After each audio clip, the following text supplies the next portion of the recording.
नमस्कार.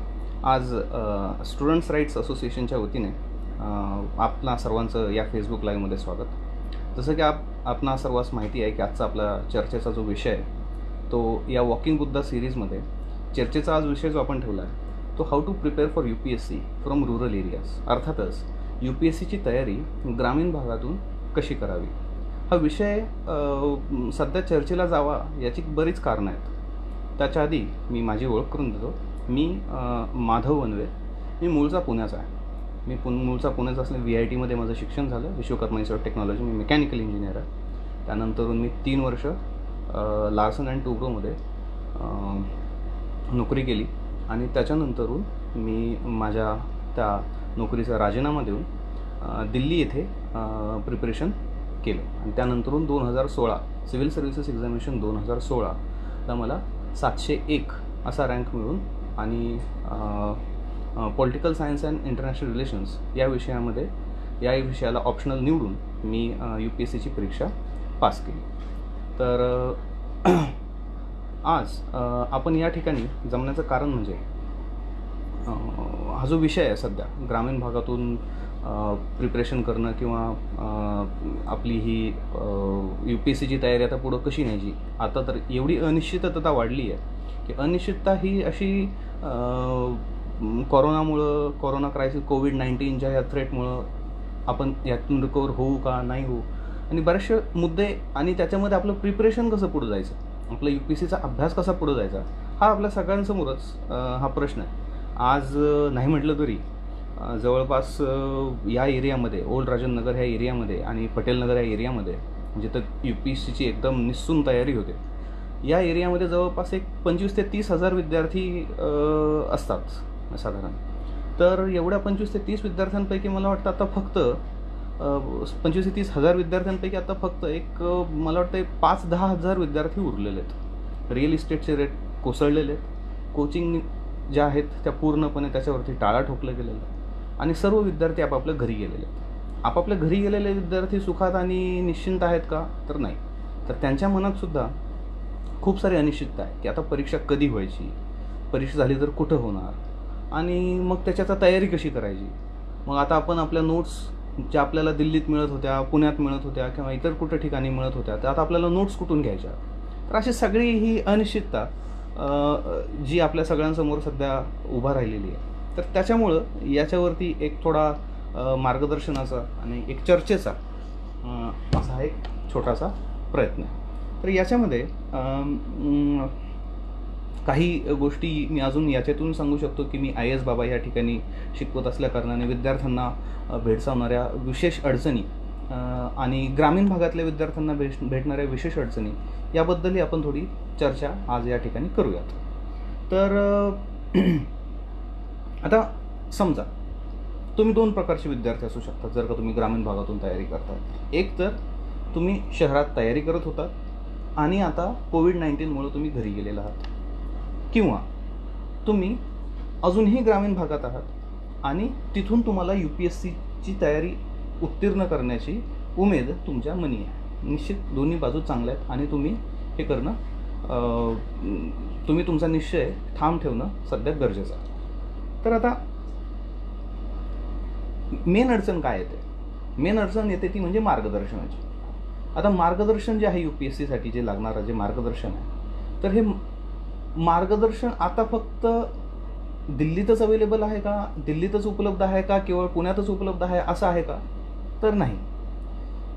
कारण मार्गदर्शक आता आपल्याला ऑनलाईन पद्धतीने इंटरनेटच्या पद्धतीने आणि टेलिफोनिक माध्यमातून आपणास मार्गदर्शक उपलब्ध आहेत. तर तुम्ही त्यांच्याकडून मार्गदर्शन घेऊ शकता. UPSCच्या बाबतीत नेहमी असं म्हटलं जातं की काय वाचायचं आहे याच्यापेक्षा काय नाही वाचायचं हे जास्त महत्त्वाचं आहे. तर ते जर का तुम्हाला सांगणारं कोणी असेल तर मला वाटतं तुम्ही याच्यामध्ये निश्चितपणे अभ्यास तुमचा पुढं घेऊ शकता. नंतर दुसरी गोष्ट अशी जर का तुम्ही नुकतीच तयारी जर का तुमची सुरू केली असेल, तुम्ही महाराष्ट्रातील असाल, पश्चिम महाराष्ट्रातील असाल, विदर्भातील असाल किंवा मराठवाड्यातील असाल, तुम्ही जर का नुकतीच जर का तयारी सुरू केली असेल तर गोंधळाचं वातावरण असं आहे. पहिलं असतं आपल्यासमोर की मी आधी पूर्व परीक्षेची तयारी करू, मुख्य परीक्षेची करू, की डायरेक्ट इंटरव्ह्यूची तयारी करू. म्हणजे असतात बरेचसे लोक, आणि मी इंटरव्ह्यूला कसा जाईल, काय जाईल, आणि पुस्तक न उघडता सुद्धा इंटरव्ह्यूला जाण्याची स्वप्न पाहतात. म्हणजे अशा प्रकारच्या गोंधळ होतात त्याच्यामध्ये. तर आपण काही बाबतींमध्ये काळजी घेतली पाहिजे त्यात, या विशेष पहिल्या स्टेजला. तर आपण पूर्व परीक्षेची जी तयारी आहे, पूर्व परीक्षेची तयारी आणि मुख्य परीक्षेची तयारी, ह्या दोन्ही गोष्टी गो इन हँड इन हँड. दोन्ही गोष्टी अशा सोबत जातात. कारण अभ्यास काय पूर्णपणे वेगळा आहे अशातला भाग नाही. अभ्यास दोन्ही पूर्व आणि मुख्य परीक्षांचा एकत्रितच आहे असंही काही नाही. परंतु याच्यामध्ये निश्चित काही विषय असे आहेत की पूर्व परीक्षेनंतरून मुख्य परीक्षेपर्यंत आपल्याला साधारण 4 महिन्यांचा अवधी मिळतो, 3.5 ते 4 महिन्यांचा. आता या 3.5 ते 4 महिन्यांच्या अवधीमध्ये आपली मुख्य परीक्षेची सगळी तयारी होऊ शकते का, याचा आपण आढावा आधीच घेणं गरजेचं आहे.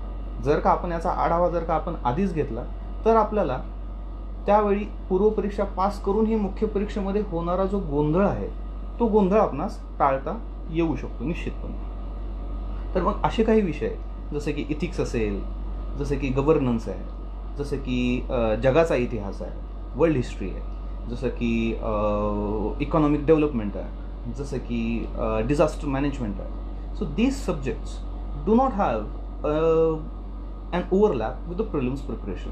तर यांचा आणि प्रिलिम्सच्या पूर्वपरीक्षेचा याचा काही असा विशेष असा काही संबंध नाही. ज्या विषयाचा याचा काही संबंध नाही त्यावेळेस हे विषय आपण आधीच उरकून घेतले, साधारण पूर्वपरीक्षेचे साधारण 6-7 महिन्यांपूर्वीच, तर आपल्याला याचा खूप चांगल्या प्रकारे याचा फायदा होऊ शकतो. आणि त्याच्यानंतरून जशी आपली पूर्वपरीक्षा जवळ येत चालते तशी आपण आपल्या पूर्वपरीक्षेचे असणारे विषय जसे की आधुनिक भारत म्हणजे मॉडर्न इंडिया असेल, जसं की जॉग्रफी भूगोल, जसं की आपली इकॉनॉमिक्स अर्थशास्त्र आणि राज्यशास्त्र म्हणजे पॉलिटी, हे सगळे विषय आपण सोबत करू शकतो. म्हणजे कसं करायचं की आपण प्रिलिम्सच्या दृष्टिकोनातून वाचायचं आणि मुख्य परीक्षेच्या दृष्टिकोनातून त्याचं विस्तृत असं उत्तर लिहायचं. आणि असं केलं आपण की आपल्याला मग त्या ठिकाणी दोन्हीचीही तयारी सोबतपणे करता येऊ शकते. आणि आपण सोबतपणे करायला हवी. कारण ज्यावेळेस आपण पूर्वपरीक्षा पास होतो त्याच्यानंतर मुख्य परीक्षेची तयारी ही पूर्वपरीक्षेच्या संधेसच झाली पाहिजे. तसं नाही झालं तर फार गोंधळ होतो. तुमचा जो आपण दुसरा महत्त्वाचा विषय असा आहे याच्यामधला की आपला ऑप्शनल विषय आपण ग्रामीण भागातून कसा निवडायचा. आपण जरी ग्रामीण भागातून असला तरी आपलं ग्रॅज्युएशन हे वेगवेगळ्या पद्धतीनं असेल. काही जणांचं ग्रॅज्युएशन इंजिनिअरिंग असेल, काही जणांचं BA असेल, काही जणांचं इतरही कुठल्या बऱ्याचशा माध्यमातून बऱ्याचशा डिग्र्या आपणास असतील, काहींच्या मुक्त विद्यापीठातून घेतलेला डिग्री असेल. तर याच्यामध्ये आपला ग्रॅज्युएशनचा विषय आणि आपला ऑप्शनल याच्यामध्ये आपल्यास जर का आपल्या काही स्ट्रेंथ जर का असतील तर त्या आपण स्वतः ओळखणं गरजेचं आहे. जर का तुम्हाला असं वाटत असेल जसं की माझं मेकॅनिकल इंजिनिअरिंग होतं पण तुम्हाला असं वाटलं नाही की UPSCमध्ये मी मेकॅनिकल इंजिनिअरिंग हा विषय घेऊन मी ऑप्शनल द्यावं, मला इतर विषयाची आवड होती त्यामुळे मी तो विषय घेतला, याचा अर्थ असा आहे का की मेकॅनिकल इंजिनिअरिंग लोक घेतच नाहीत? घेतात, खूप सारे घेतात. ज्यांना आवड असेल आणि ज्यांना त्याच्यावरती विश्वास असेल अशा लोकांनी तो घ्यावा. अन्यथा असे विषय जसे की अँथ्रोपॉलॉजी आहे, जसे की पॉलिटिकल सायन्स आहे, जसं की अजून फिलॉसॉफी आहे, जसं की हिस्ट्री आहे, तर अशा प्रकारचे विषय तुम्ही तुमच्या ऑप्शनल म्हणून निवडू शकता. मी असं नेहमी म्हणत असतो की UPSCच्या तयारीमध्ये सगळ्यात दुसरा मोठा निर्णय जर का कुठला असेल, second most important decision in the preparation of UPSC is selection of your optional subject. तुमच्या पर्यायी विषयाची निवड. मग पहिला कुठला असा बराचदा प्रश्न येतो बऱ्याचशा जणांमध्ये. तर पहिला म्हणजे UPSCची तयारी करण्याचा घेतलेला निर्णय म्हणजे हा पहिला एकदम मोठा निर्णय.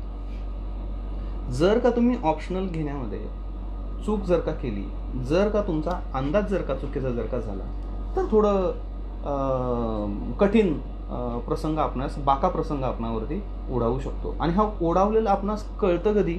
आपण प्रिलिमसाठी मरमर अभ्यास करतो, मुख्य परीक्षेसाठी मरमर लिहितो आणि सगळ्यात शेवटी कदाचित आपल्याला मुलाखतीचा कॉल आला जरी तरी सगळ्यात शेवटी आपणास कळतं की अरे आपल्या ऑप्शनलमध्ये आपले कमी पडले आपल्या पर्यायी विषयामध्ये आपले कमी पडले मार्क्स, आपले गुण त्यामध्ये आपणास कमी पडले आणि त्याच्यामुळं आपणास यशस्वीने धोका दिला आणि दगा दिला किंवा हुलकावणी दिली.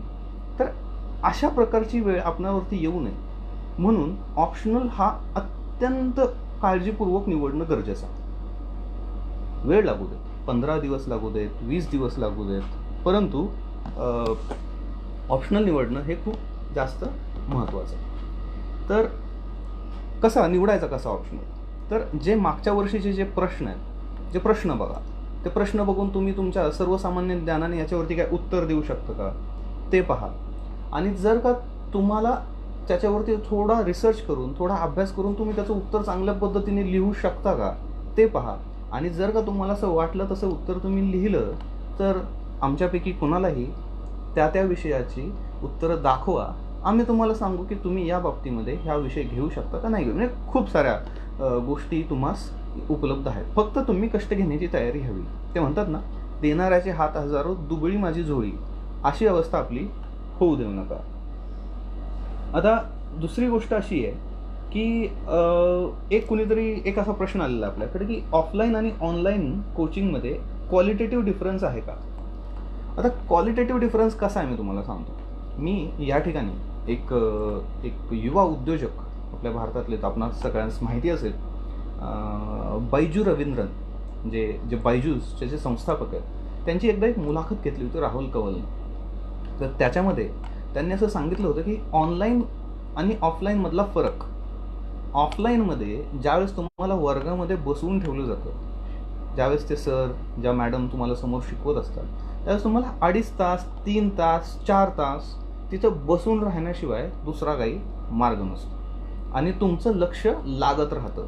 तुम्ही कधी खिडकीतून बाहेर बघाल, कधी बेंचवरून पलीकडे बघाल, इकडं तिकडं, आणि तुमचं लक्ष राहतं. याला आपण म्हणतो अटेन्शन स्पॅन. तुमचं ध्यान त्या ठिकाणी खिळून राहणं हे जास्त वेळ ऑफलाईन क्लासमध्ये राहतं. ऑनलाईन क्लासमध्ये हा अटेन्शन स्पॅन जो आहे तुमचा, उदाहरणच द्यायचं झालं, तुम्हाला समजून सांगायचं झालं तर तुम्ही यूट्यूबचा एखादा व्हिडिओ आपण सगळं, तर यूट्यूबचा व्हिडिओ पाहत असताना आपणापैकी किती जण एक 7 ते 8 मिनिटाच्या पलीकडचा व्हिडिओ पाहू शकता. खूप कमी. तर अटेन्शन स्पॅन हा ऑनलाईनमध्ये खूप कमी असतो. का तर तुम्हाला फोन येईल, तुम्हाला मेसेज येईल, तुम्हाला इतर काही नोटिफिकेशन्स येतील, तर त्याच्यामुळे आपलं हे जे लक्ष आहे हे दुर्लक्षित होत राहतं. परंतु अशा वेळेस मला असं वाटतं की ऑनलाईन आणि ऑफलाईनमधला फरक जर का तुम्हाला भरून जर का काढायचा असेल तर तुमच्या मोबाईलवरचे सगळे नोटिफिकेशन्स किंवा लॅपटॉपवरचे सगळे नोटिफिकेशन्स तुम्ही बंद करून ठेवले तर तुम्हाला त्याचा फायदा होऊ शकतो. तर दोन्हीमधला हा जो क्वालिटेटिव्ह फरक आहे तो तुम्ही कमी करू शकता. दुसरी गोष्ट अशी आहे की जर का तुम्ही लॅपटॉपवरती जर का पाहत असाल आणि समजा सर आणि मॅडम शिकवत असताना एखादी गोष्ट तुम्हाला अडली आणि म्हणून तुम्ही लगेच शोधली, समजा ती बाजूला ऑनलाईन जर का शोधली, तर तुम्ही त्या संज्ञेवरून दुसऱ्या संज्ञेवर, त्या कन्सेप्टवरून दुसऱ्या कन्सेप्टवर, दुसऱ्या कन्सेप्टवरून तिसऱ्या कन्सेप्टवर जात राहणे, नंतरून सगळ्यात शेवटी तुम्हाला आठवतं की अरे माझं लेक्चर तर निम्म्यातच राहिलं पाहिजे. तर असं जर का तुम्ही जर का करण्याचं तंतोतंत जर का टाळत असाल, जसं की आपण ऑफलाईन क्लासमध्ये काय करतो, ऑफलाईन क्लासमध्ये जनरल इथं पद्धत असते, एक पान आहे. आता पान असेल समजा, तर आता ह्या नोट्स आहेत समजा टिपिकली, तर ह्या नोट्समध्ये आपण काय करतो की एवढी जागा मध्ये आपण क्लासमध्ये लिहितो, एवढ्या जागेमध्ये आपण मोकळी जागा सोडतो आणि त्याच्यामध्ये जे जे काय आपल्याला अडचण येईल किंवा जे पण काही डाऊट्स असतील ते आपण त्यामध्ये लिहित चालतो. तशा प्रकारे जर का तुम्ही ऑनलाईन क्लासमध्ये जर का केलं तर मला असं वाटतं की ऑफलाईन आणि ऑनलाईनमधला हा जो क्वालिटेटिव्ह डिफरन्स आहे हा तुम्ही चांगल्या पद्धतीने दूर करू शकता. नंतरून एक गोष्ट अशी आहे की मला वाटतं 2 गोष्ट अशी आहे की जे दिल्ली किंवा पुणे किंवा इतरही कुठली गोष्ट असू देत, तर त्या याच्यामध्ये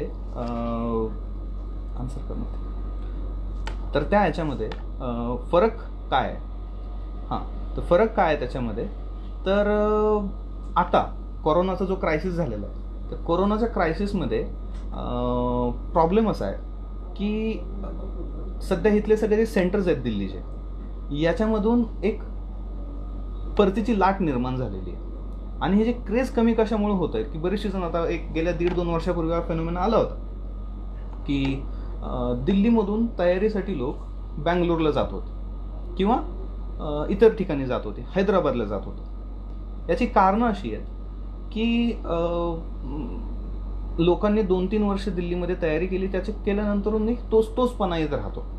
आणि तोचपणा आल्यानंतरून आपण ह्याच्यामध्ये जे म्हणतो एक संपृक्तता, म्हणजे की एक सॅच्युरेशन आणि स्टॅग्नेशन जे आहे ते दिल्लीमध्ये आलं आहे असं वाटण्यास चांगलाच वाव आहे. याचं एक चांगलं उदाहरण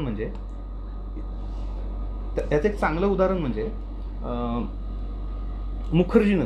मुखर्जीनगर आणि तिथं तयारी करणारी लोक, ह्याच्यामध्ये बऱ्यापैकी तिथलं सगळं ओस पडलं आहे. त्यामुळं इफ यू सी, तर दिल्लीचं जे क्रेज आहे प्रिपरेशनचं, ते सध्या त्याच्या पायाखालची वाळू निसरतीये असं म्हणण्यास हरकत नाही. ठीक आहे. तर अजून एक दुसरी गोष्ट महत्त्वाची, तर एक आपला एक प्रश्नाचं आपण एक उत्तर दिलं, एक प्रश्न विचारला होता कोणीतरी. दुसरी गोष्ट महत्त्वाची याच्यामध्ये की न्यूजपेपर रीडिंग. मला वाटतं की मी परत सांगण्याची गरज नाही, परंतु खूप जणांनी सांगितलं आहे की न्यूजपेपर किती महत्त्वाचे आहेत, कसे महत्त्वाचे आहेत. तर न्यूजपेपर आपण गावाकडे राहून सुद्धा ऑनलाईनही वाचू शकता, ऑफलाईनही वाचू शकता. आणि जर का तुम्हाला त्याचा ॲक्सेस जर का असेल तर तुम्ही त्याच्यावरती एक बारकाईने लक्ष देणं गरजेचं आहे. ऑनलाईन असेल तर ऑनलाईन ॲक्सेस घ्या तुम्ही. जर का तुम्हाला हिंदू समजा पोहोचत नसेल किंवा एक्सप्रेस पोहोचत नसेल, तुम्ही जिथंही कुठं राहताय, तर त्या ठिकाणी you people can go for an offline and online access. So in such circumstances, importance of newspaper reading is of high importance. So when you read newspaper, you'll find lots of videos on Google, on YouTube, where lots of links where they will tell you how to read the newspaper. So please follow the one that you like, the strategy that you like, but keep doing the newspapers, because if you don't do newspapers, then there is a problem. आता current अफेअर्सचं material access कसं करायचं, असा एक प्रश्न इथे विचारलेला आहे आकाशने. आता करंट अफेअर्सचं मटेरियल आतापर्यंत कसं असायचं की तर दिल्लीतले कोचिंग इंडस्ट्रीमध्ये ते करंट अफेअर्सचं मटेरियल तयार व्हायचं. विजन्स असू देत, अजून किंवा फोरम्स असू देत, वाजीरामचं असू देत, IS बाबाचं असू देत, किंवा शंकरचं असू देत, किंवा इन्साईट्स असू देत, हे सगळं करंट अफेअर्सचं मटेरियल आपणास ऑनलाईन उपलब्ध व्हायचं. पण त्याच्यात एक गोष्ट लक्षात घ्यायची सध्या, की आता गेल्या करंट अफेअर्सचं मटेरियल तयार करणारी सुद्धा ही तुमच्या आमच्यासारखी अभ्यास करणारी मुलं आहेत, होतकरू मुलं आहेत. आता हे सगळ्यापैकी खूप सारे मुलं आता सध्या घरी गेले. करंट अफेअर्स बऱ्यापैकी जर आता आपल्याला जे आयतं मिळत होतं ते आता इथून पुढे आयतं मिळेल की नाही याची एक, आणि जर मिळालं तर ते क्वालिटी असेल की नाही याची एक शंका आपल्या सर्वांना आहे. परंतु तरीसुद्धा करंट अफेअर्सचं जे मटेरियल आहे ते बऱ्यापैकी तुम्ही टेलिग्राम चॅनल्स आहेत किंवा तुम्ही स्वतःच्या नोट्स बनवा, तर त्याद्वारे तुम्ही मिळवू शकता. आणि तुम्हाला ते ऑनलाईन इथून मिळेल की कसं, एक साधी एक स्ट्रॅटेजी तुम्ही करू शकता. ऑनलाईन डाउनलोड करून घ्या आणि तुम्ही तालुक्याच्या ठिकाणी जाल, तुमच्या जिल्ह्याच्या ठिकाणी जाल, त्या एक दिवशी आठवड्यातून एक फेरफटका मारून त्या दिवशी ते सगळं प्रिंट करून घरी आणून ठेवायचं.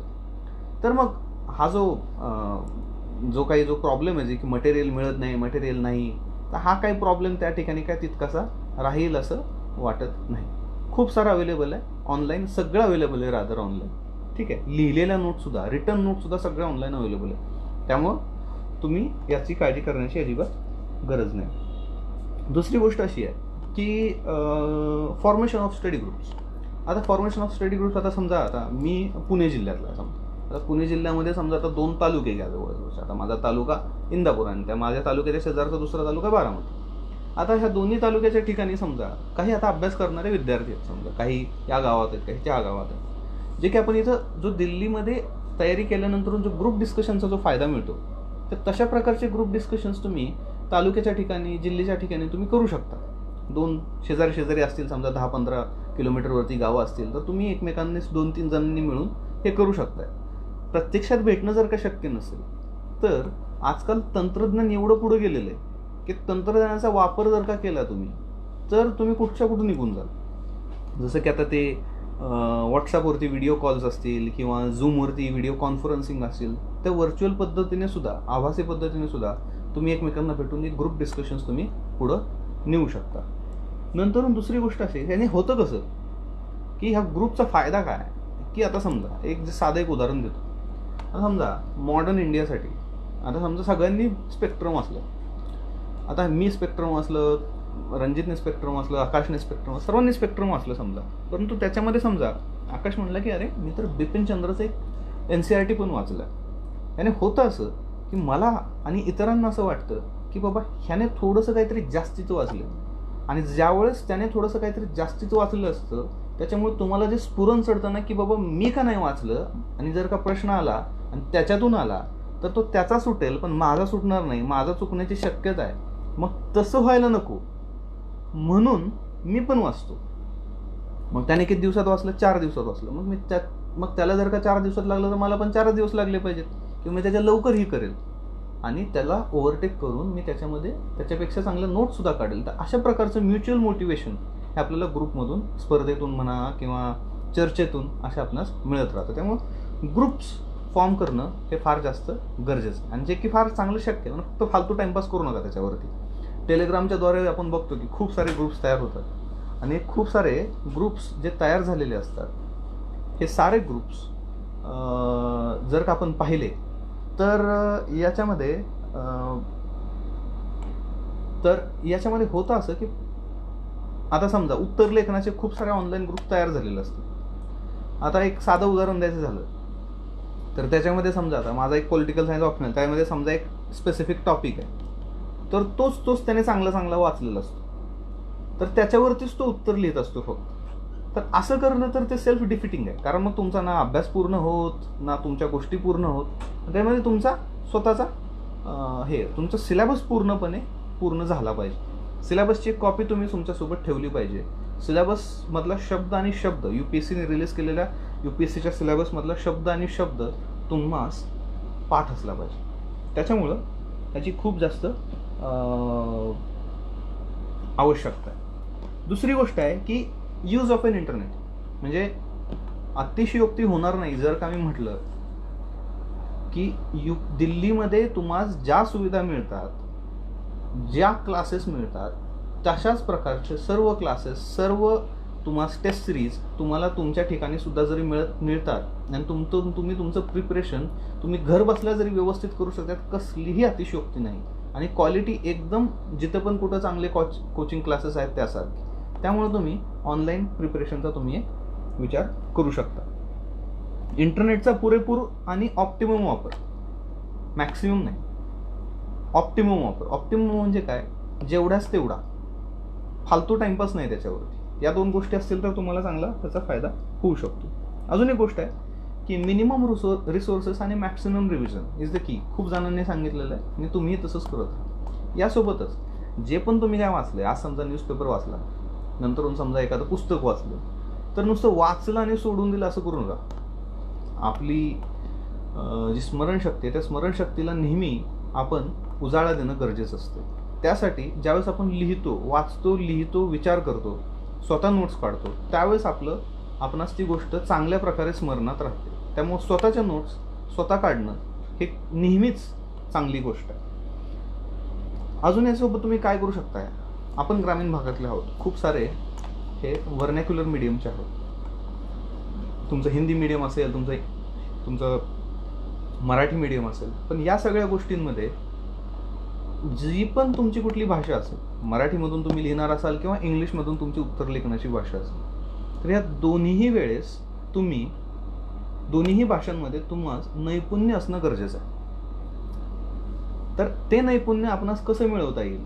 प्रमाण भाषा जी आपल्या उत्तरामध्ये अपेक्षित असते तशी आपली भाषा आहे का?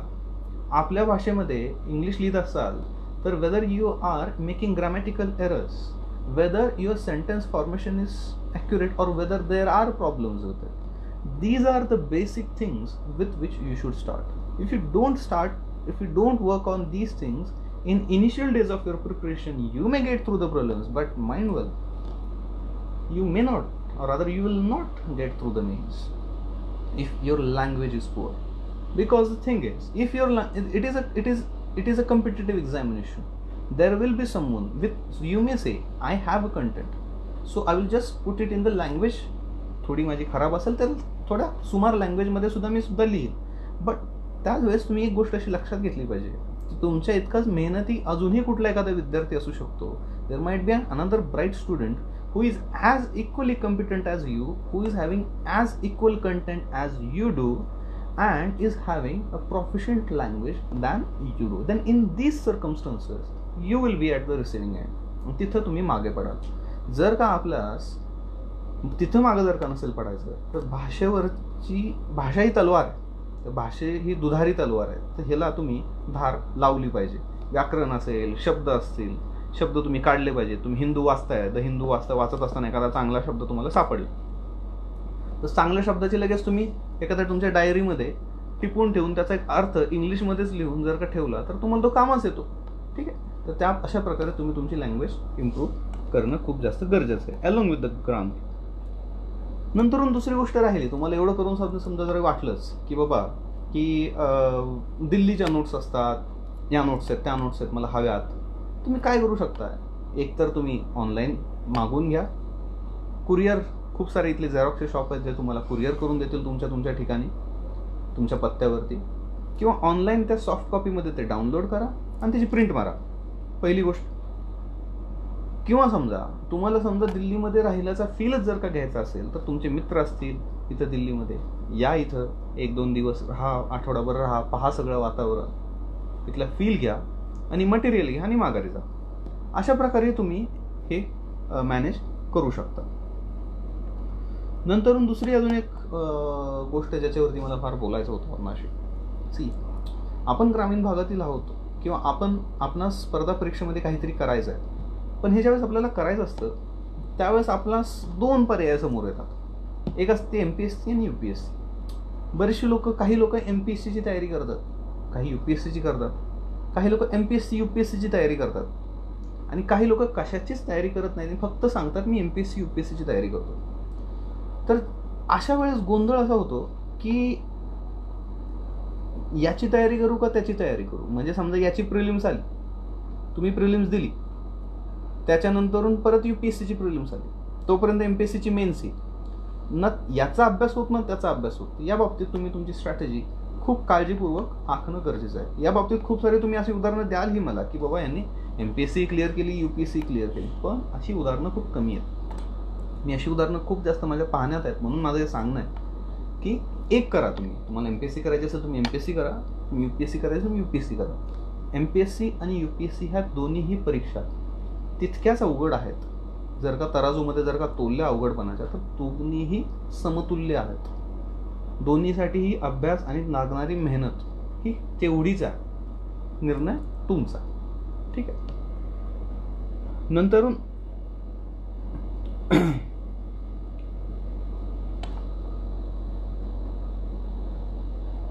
दुसरा एक आपल्याकडे प्रश्न असा आलेला आहे की मी माझं प्रिपरेशन कधी सुरू केलं होतं, ग्रॅज्युएशनच्या वेळेस की मी जॉबवरती असताना. मी माझं प्रिपरेशन हे जॉबवरती असताना थोडे न्यूज आर्टिकल्स वाचायचो. मला इंटरनॅशनल रिलेशन्समध्ये इंटरेस्ट होता, त्याच्यामुळं IRचे आर्टिकल्स वाचायचो. परंतु माझं खरं प्रिपरेशन हे नोकरी सोडल्यानंतरून ज्यावेळेस मी दिल्लीत आलो त्यावेळेस हे सुरू झालं.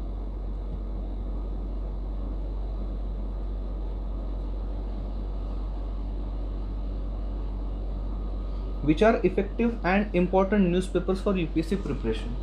या बाबतीत एक असं सांगणं आहे माझं की स्पेसिफिकली सध्या तरी जनरली तर हिंदू वापरला जातो अभ्यासासाठी UPSCच्या, आणि तो हिंदू वापरत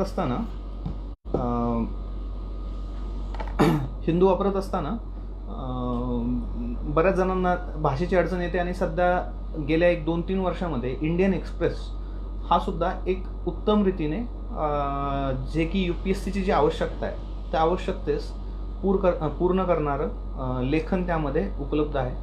त्यामुळं तुम्ही दोघांपैकी एक कुठलंही वाचू शकता. आणि समजा तुम्ही हिंदू वाचला, समजा इंडियन एक्सप्रेसमधलं समजा एखादं आर्टिकल जे की फार महत्त्वाचं असं वाटलं तर तेवढं फक्त तुम्ही वाचू शकता. असे 2 न्यूजपेपर महत्त्वाचे आहेत. जर का तुम्हाला मराठीतून जर का करायचं असेल तर लोकसत्ता तुम्ही वाचू शकता. पुढचा प्रश्न आपल्याकडे आहे मराठीमध्ये प्रिपरेशनसाठी सोर्स. आता मराठीमध्ये प्रिपरेशनसाठी सोर्स जर का तुम्ही पाहिले तर जी सगळी पुस्तकं आहेत, बिपिनचंद्र असेल, लक्ष्मीकांत आहे, सगळी जी महत्त्वाची जी पुस्तकं आहेत, त्या सगळ्या पुस्तकांचं मराठीमध्ये भाषांतर हे K. सागर पब्लिकेशनचं उपलब्ध आहे. तर याच्यापेक्षाही जास्त प्रिपरेशन म्हणजे मराठीमधले जे सोर्स, मला वाटतं अन्सार शेखने मराठीतून दिले ना, हां, तर अन्सार शेखची स्ट्रॅटेजी तुम्ही एकदा पाहू शकता ऑनलाईन. त्याने कुठले कुठले सोर्सेस वगैरे आणि काय काय वापरलं होतं. परंतु बऱ्यापैकी तुम्ही असं करू शकता की इंग्लिशमधले न्यूजपेपर वापरायचे, इंग्लिशमधले सोर्सेस वापरायचे आणि ते नंतर आपण मराठीमध्ये भाषांतर, त्याचा अनुवाद करून घ्यायचा. तर हे चांगलं तुमच्या एक बौद्धिक कसही लागतो तुमचा त्यामध्ये, आणि तुमच्या ते चांगलं लक्षातही राहतं.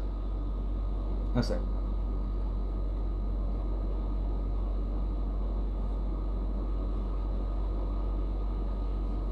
एक असा प्रश्न आहे की सगळ्यांना दिल्ली गेल्याशिवाय चांगला अभ्यास करणं होत नाही, असा भ्रम कसा मोडता येईल? हा भ्रम कसा मोडता येईल आणि काय आणि घरी राहून अभ्यास कसा करता येईल? सांगितलं मी जशा प्रकारे की घरी तुम्हाला जे पण काही टेक्नॉलॉजी, जे पण काही तंत्रज्ञान लागेल ते सगळं तुम्ही ठेवा. नंतर तुमचं सगळे रिसोर्सेस तुम्ही सोबत ठेवा आणि एक ग्रुप जर का तुम्ही तुमचा बनवून ठेवला तर तुम्हाला त्यामध्ये चांगला अभ्यास करता येऊ शकतो. अजून एक प्रश्न आहे की ऋतिक दरेकरने असा विचारलेला आहे की what sources you referred for the preparation. आता इथून पुढं आता प्रश्न विचारला म्हणून सांगतो.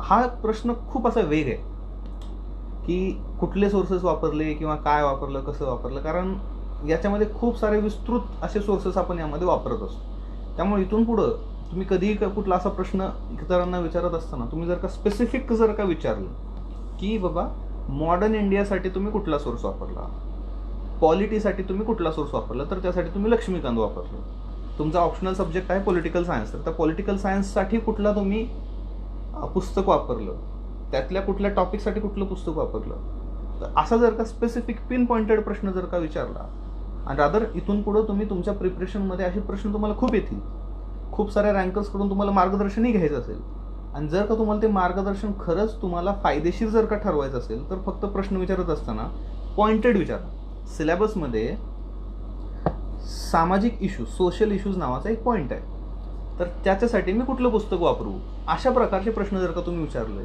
तर तुमचं शंका निरसन हे चांगल्या पद्धतीने होऊ शकतं. विचार the important and effective books beyond books for self development. Session हा सेल्फ डेव्हलपमेंटवरती सध्या आपण नाही, सेल्फ डेव्हलपमेंटवरती सेशन आपण नंतरून ठेवूयात कधीतरी. बट जर तुम्ही विचारलाय तर तुम्हाला वाचू शकता तुम्ही बरेचसे कुठले. ठीक, anyways will talk about it letter.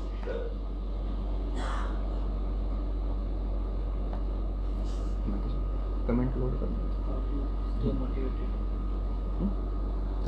Comments load झालेले नाहीत बहुतेक त्याच्यात.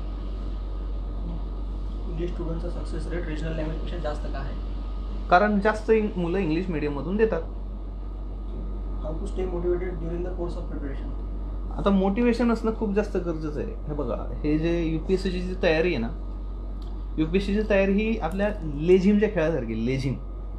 लेझिमचा खेळ कसा असतो की तुम्ही 2 पावलं पुढे जाता आणि कधी 2 पावलं तुम्ही मागे येता, परंतु शेवटी लेझिमचा हा जो जथ्था असतो हा पुढं जात राहतो. केवळ तुम्हाला 2 पावलं कधी माघारी यायला लागलं, कधी एखाद दिवशी तुम्ही तुमच्या ठरवलेल्या दिवसाच्या टार्गेटनुसार अभ्यास नाही झाला, याचा अर्थ असा नाही की तुम्ही ते सोडून दिलं पाहिजे.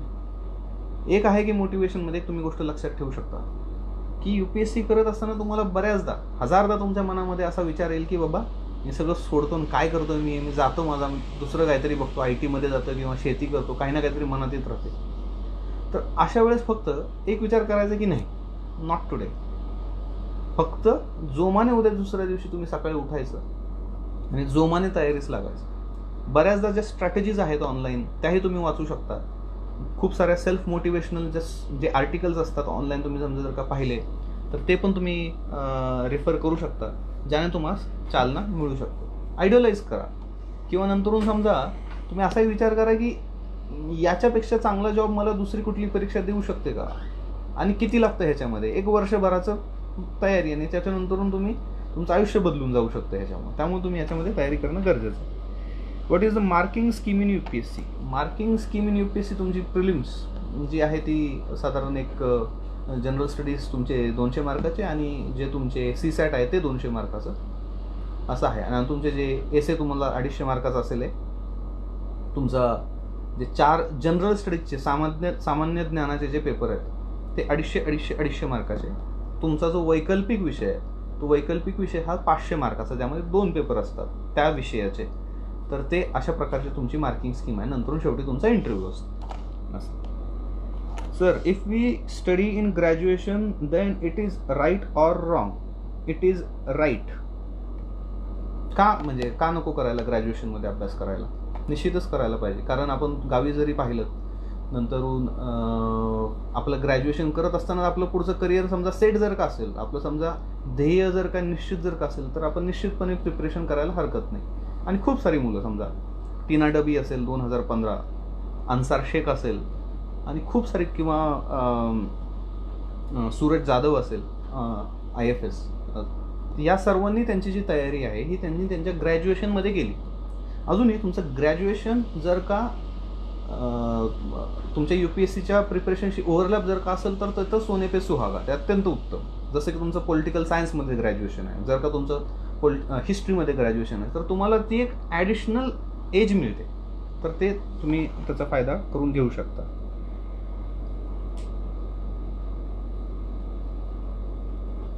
गावाकडे प्रिपरेशनचा माहोल नसल्यास गावाकडे आपण आपल्या अभ्यासाबद्दल कोणती काळजी घेणे आवश्यक आहे? प्रिपरेशनचा माहोल नसेल तर बनवायचा. जसं की मी सांगितलं की ग्रुप नसेल तर बनवायचा. तुमच्याकडे फोन आहे, फोनमध्ये आज तुम्ही फेसबुक वापरताय, तसंच टेलिग्राम वापरा. टेलिग्रामवरती खूप सारे अभ्यास करणारे तुम्हाला ग्रुप्स भेटतील. 3-4 जणांचा सिरियस अभ्यास करणाऱ्यांची चर्चा करा आणि माहोल बनवत राहा. एकमेकास डेली टार्गेट देत राहा, तुमचा अभ्यास होऊ शकतो. Okay, so there is a pinpointed question. Sir, for paper 1 history preparation, which classes NCERT you refer? For paper 1 history preparation. अजून पण हा क्वेश्चन पिन पॉइंटेड नाही आहे, but still let me try to answer it, because हिस्ट्रीमध्ये सुद्धा परत 3 गट पडतात. एक तर वर्ल्ड हिस्ट्री, नंतर मॉडर्न हिस्ट्री आणि एक इंडियाज हिस्ट्री आफ्टर इंडिपेंडन्स. तर याच्यामध्ये जो वर्ल्ड हिस्ट्रीचा जो भाग आहे त्यासाठी तुम्ही हे नॉर्मन लॉ ऑफ एक पुस्तक वापरू शकता. नंतरून मॉडर्न इंडियासाठी जी NCERT आहे, आणि सॉरी अर्जुन देव एक NCERT आहे, तर ती NCERT सुद्धा तुम्ही वर्ल्ड हिस्ट्रीची त्या वर्ल्ड हिस्ट्रीसाठी आवश्यक आहे. नंतरून मॉडर्न इंडियाची एक बिपिन चंद्रची ओल्ड NCERT आहे, ती अत्यंत आवश्यक आहे.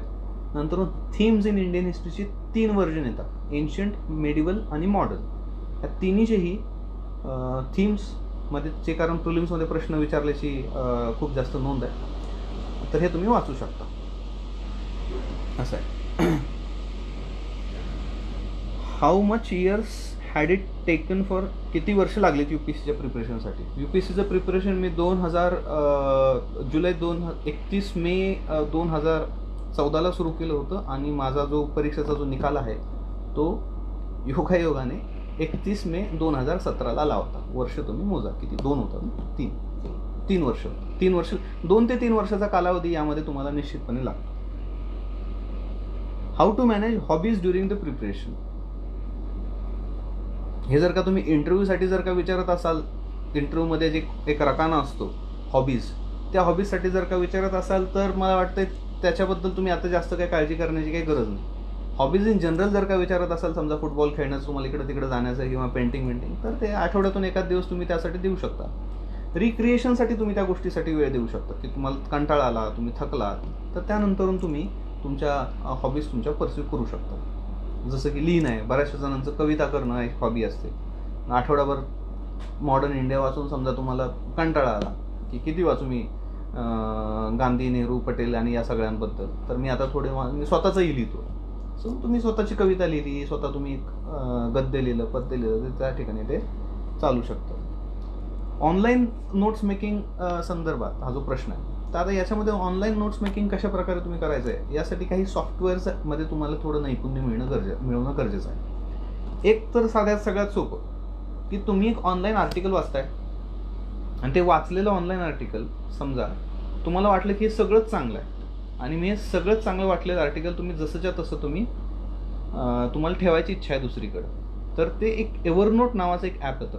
तर एव्हरनोटच्या त्या ॲपमध्ये तुम्ही ते आर्टिकल तिथं सिंक करून सेव्ह करून ठेवू शकता, जेणेकरून तुम्हाला नंतर कधीही वाचायचं जर का झालं तर तुम्ही ते वाचू शकता. जसं की माझ्याकडे साधारण एक 2014-15चे आर्टिकल सुद्धा अजून पडलेले आहेत. मला कधी त्याचा संदर्भ ज्यावेळेस अभ्यासासाठी हवा असतो त्यावेळेस I can go back to the Evernote folder, respective folder, आणि then I can read it. What is the cost of living in Delhi? दिल्लीमध्ये राहणीमानाचा जो खर्च आहे हा जर का तुम्ही पाहिला तर साधारण तुम्ही कशाही प्रकारची समजा जरी रूम केली तर रूमचा टोटल खर्च इलेक्ट्रिसिटी धरून हा it can come anywhere between 6,500 6,000 to 15,000 रूमचा खर्च, depending upon how much you are willing to spend.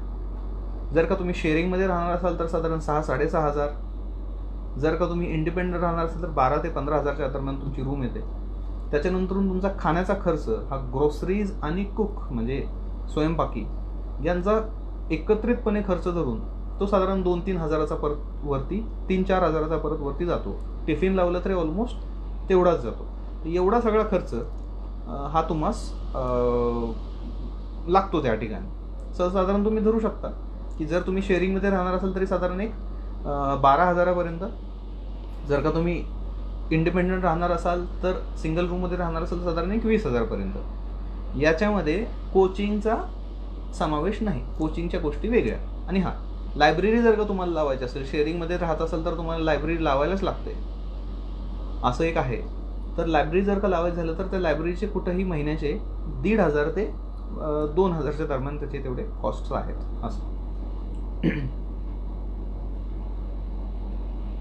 If we give attempt in incomplete study, is it correct? No, it is not correct.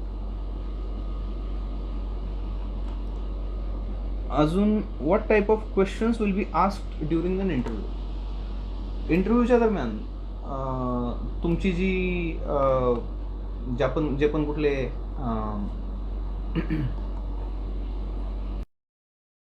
असेल, तुमच्या ज्या hobbies ज्या तुम्ही त्यामध्ये लिहिल्या असतील, ज्या भागातून तुम्ही येता, तुमचा पत्ता असेल, तुमचं नाव असेल, तर या सर्व गोष्टींवरती पकडून तुम्हाला प्रश्न विचारले जाऊ शकतात. जसं की माझं नाव माधव आहे, तर माधव हे कृष्णाचं दुसरं नाव आहे, तर मला भगवद्गीतेविषयी प्रश्न विचारला गेला होता. अध्याय किती, त्याच्यातला मेसेज कुठला, मग भगवद्गीतेची थीम काय होती, अशा प्रकारचे प्रश्न मला विचारले गेले होते. एवढंच नाही तर तो प्रश्न एका धर्माशी रिलेटेड झाला तर त्याच्यामधून मला इतर धर्मांचं ज्ञानसुद्धा माझं त्यामध्ये वाखाणण्यात आलं होतं. जसं की मला विचारण्यात आलं की वहाबी इस्लाम हा कुणी स्थापन केला, तर वहाबी इस्लाममध्ये आणि यांच्यामध्ये फरक काय, शिया आणि सुन्नीजमधला फरक काय, तर अशा प्रकारचे प्रश्न या त्या ठिकाणी विचारले जाऊ शकतात.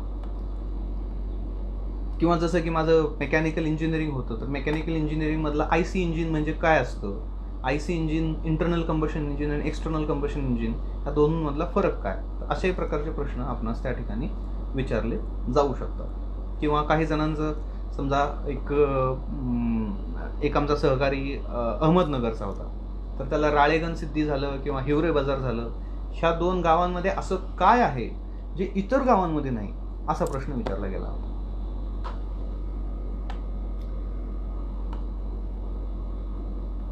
आता ईमेल ID जो आहे माझा तर तो तुम्ही लिहून घेऊ शकता. इट्स WANAVEMP@gmail.com यावरती तुम्ही तुमचा ईमेल ID तुम्ही तुमचा ईमेल पाठवू शकताय, माझ्या संपर्कात तुम्ही राहू शकताय. किंवा तुमचा समजा जर का राजनीती विज्ञान म्हणजे पॉलिटिकल सायन्स असं जर का ऑप्शनल असेल तर PSIR for IAS on the Telegram चॅनलवरती you can reach out to me. ठीक आहे. सो अजूनही काही समजा क्वेरीज जर का काय असतील तर आपण त्या घेऊ शकतो. एक असा प्रश्न आहे की how to make bureaucracy more people friendly. So this question, याच्यावरती मला वाटतं आपण एक वेगळा सेशन ऑर्गनाईज करूया त्याच्यावरती एक चर्चेचा. इतरही काही अधिकारी असतील, काही पत्रकार असतील, त्याच्यानंतर आपण त्यामध्ये हा एक वॉकिंग बुद्धा सिरीजमध्ये हा आपण पुढं उमेशजींना मी हा रेफर करून सांगेल. तर हा आपण चांगला विषय आहे. Thanks for the suggestion. Current affairs आणि क्वेश्चन्स याच्यातील रिलेशन आपण कसं ओळखून अभ्यास करायचा. आता करंट अफेअर्स आणि क्वेश्चन्स म्हणजे जसं की आता समजा आंतरराष्ट्रीय संबंधांवरती समजा प्रश्न आहे, समजा भारत आणि चीनचे संबंध. आता हा एक करंट अफेअर्सचा प्रश्न आहे, हा एक स्टॅटिकचाही प्रश्न आहे, करंट अफेअर्सचाही प्रश्न आहे. याच्यामध्ये करंट अफेअर्सचा मुद्दा तुम्ही कुठला लिहिणार? करंट अफेअर्सचा मुद्दा तुम्ही लिहिणार की याच्यामध्ये कोविड-19 झालेला हा जो परिणाम आहे किंवा जागतिकीकरणावरती कोविड-19 झालेला जो परिणाम आहे, करंट अफेअर्सचा मुद्दा झाला. परंतु 1991चे जे रिफॉर्म्स आहेत, जे ग्लोबलायझेशन त्यावेळेस झालं, तो स्टॅटिकचा मुद्दा झाला. तर अशा प्रकारे दोन्ही गोष्टी जर का तुम्ही सोबत जर का लिहिल्या तर तुम्हाला त्या ठिकाणी चांगले गुण मिळू शकतात. चालेल. तर मग अजून काय असेल तर तुमच्याकडे ईमेल आय डी आहे. You can always reach out to me on the email I D. आणि तुमचं जे पण काय भविष्यामधले जे पण काय तुमचे निश्चय असतील, जे पण तुमचे काही निर्धार असतील, जे पण काही तुमची स्वप्न असतील, ह्या सर्व स्वप्न आणि सर्व निर्धार हे पूर्णत्वास जावो अशी माझी आपणास शुभेच्छा. आणि उमेश कोरामचं विशेष अभिनंदन की त्यांनी हा एकदम स्तुत्य असा उपक्रम त्यांनी हा सुरू केलेला आहे. आणि हा वॉकिंग बुद्धा सिरीज याच्यामध्ये आपण अजूनही नामांकित व्यक्तींना आपण बोलवून त्यांच्याशी आपण चर्चा करण्याची आपणास सर्वात संधी देऊ. आणि त्याबद्दल हा एक जो काही ह्या कोविड-19च्या क्रायसिसमुळं याच्यामध्ये हा एक उपक्रम सुरू केलेला आहे, याबद्दल त्यांचं अभिनंदन आणि आपणा सर्वांस शुभेच्छा. धन्यवाद.